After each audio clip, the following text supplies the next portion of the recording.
Foreigners say they have been given the constitutional right to grow and consume it, but trade remains a fundamental stumbling block. We are talking about cannabis production in South Africa. South Africa's cannabis industry, with its recent decriminalization for personal use and potential for full legalization, is a land of opportunity. This fertile ground attracts investors eager to tap into the green rush, dreaming of lucrative returns from cannabis cultivation and distribution. The promise of cannabis, a booming industry with the potential to create millions of jobs, flickers in the South African sun. Red flags like vague contracts and unrealistic returns should raise alarm bells.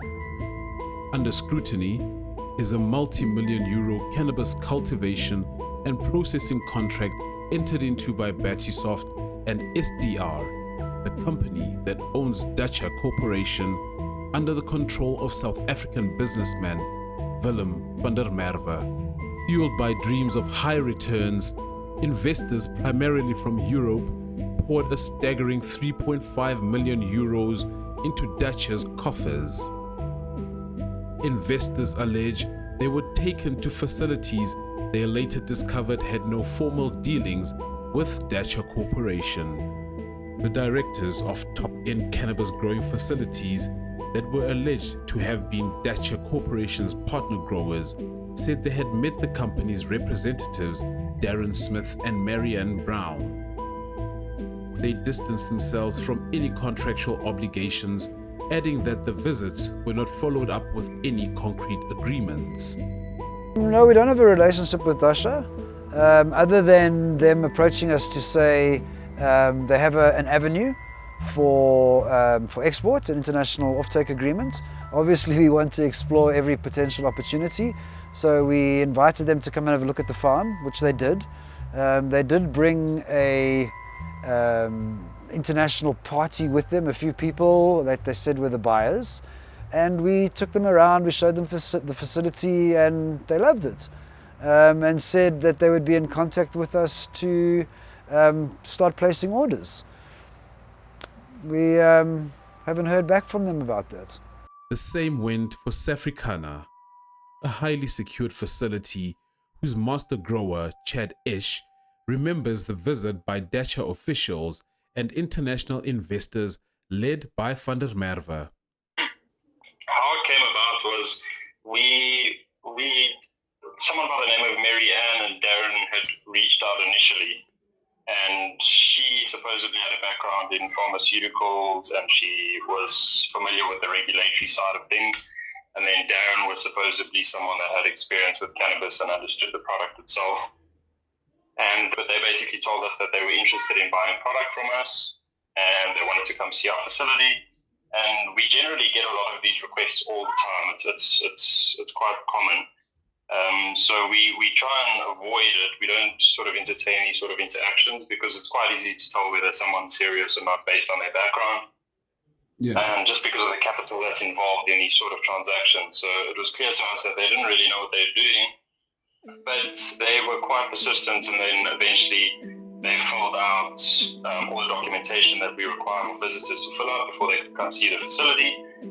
The two of them then visited the facility, and then they told us that they were representing foreign buyers and that they were acting as like sort of a middleman. We sort of entertained the idea of it, kept on speaking to them, gave them all the information they needed in terms of what we do and who we are. And then eventually they brought these guys along with Willem to come and visit the facility, and we treated it as if it was a normal facility tour with buyers because we deal with these sort of people all the time. Ish also remembers a peculiar moment that took place between van der Merwe and the investors he had taken to the facility. At the end of the tour, there was something that was quite awkward that stood out. When we finished the tour, Willem had basically instructed these buyers, and I could tell that they were foreigners based on their accents, that they needed to go sit in the car basically. So they jumped in the car, and Willem and Mary Ann and Darren basically came into the boardroom just to basically debrief and discuss business. And that whole interaction between them and the buyers and not allowing them to come with us into the boardroom just raised some red flag for me. And then I mentioned it to our two of our other shareholders. And we didn't think too much of it, but it just seemed a bit awkward. Calyx World Director Ian Douglas also said his cannabis business had no dealings with Dasher Corporation and any of its representatives who had visited their facilities. I do know of Dasher, and we have had dealings with Dasher and their associate or holding company, SDR. We have had a representative from Dasher stroke SDR come to our facility and look at it and bring various co-investors of theirs to our facility. Have we done any transactions with Dasher? No. Have we signed any offtake agreements with Dasher? No. So we've never had any transactional business with them. The company also clarified their position in a subsequent email. Following the successful tours, promises of swift returns remained unfulfilled, replaced by months of silence and mounting concern.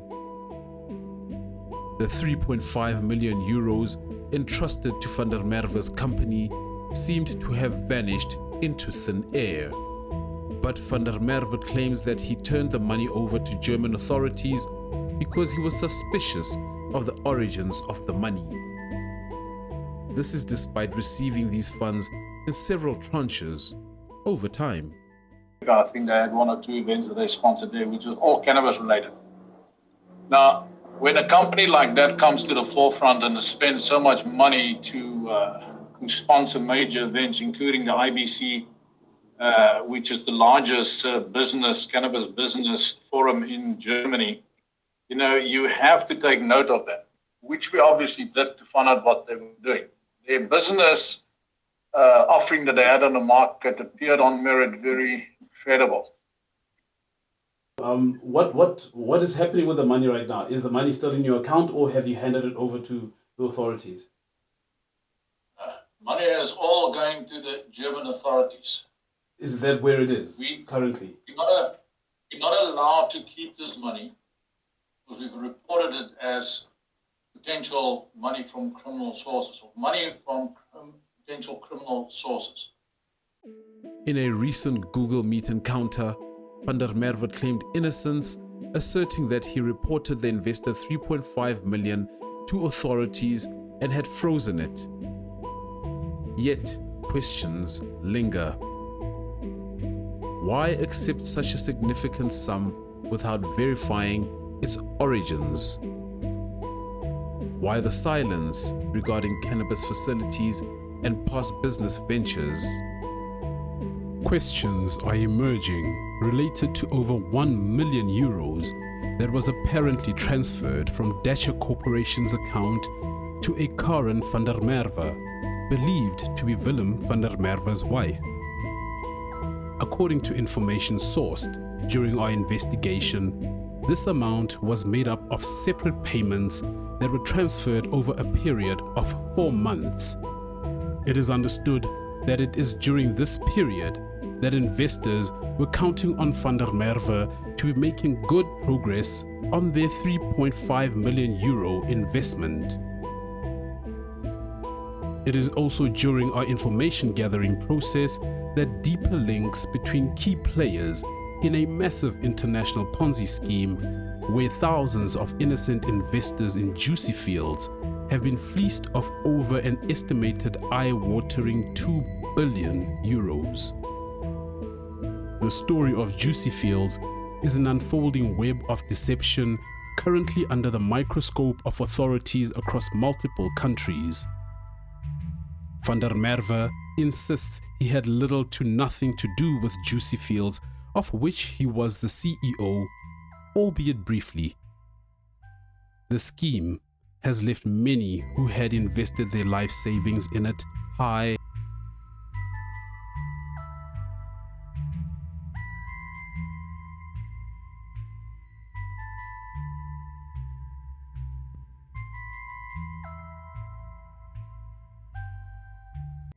The story of the Dasher Corporation leaves a stark reminder: the cannabis industry, while promising, requires caution and thorough research. Transparency and accountability are paramount, and holding bad actors accountable is crucial for building a responsible and sustainable future for this potentially transformative industry.